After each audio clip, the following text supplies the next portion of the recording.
protams, pēc tā, ka kaut ko labi pasaka, zini, bišķiņ jāiedirž, bet, ko es varu darīt? Es stāstu, kā ir. Ar sakot, tāds lunaparks, rīktīgi labi pārdomāt, zini, tur atrodās tāds molīts, līdz tam es vēl neesmu ticis. Pie jūras, var sakot, un tagad es atnāku rīktīgi smuki izdomāts, pasties tādu mutu galdu, tā kā rīklēja iekšā. Rīktīgi forši, zini, kā tādiem cilvēkiem no laukiem jau patīk šitā te gāja.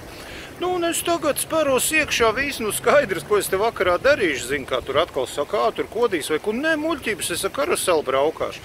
Es tur eju iekšā, zini, kā tur man hopā priekšā tādu, viņi saka, uz kurien jūs tur bērnu atstājat vai kaut ko, es saku, es tā kā vizināties, es izklaidēties.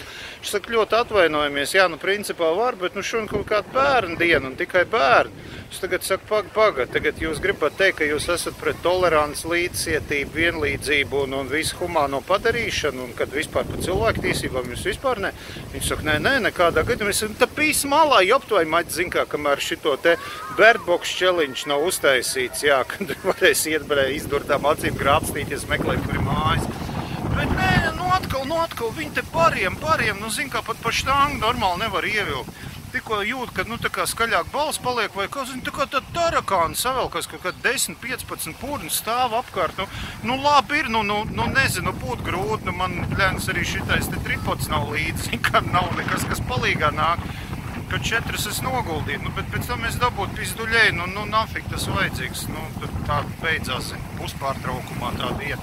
Labi ir, tad neko aizgāja projām, protams, atkal mīlesta palika.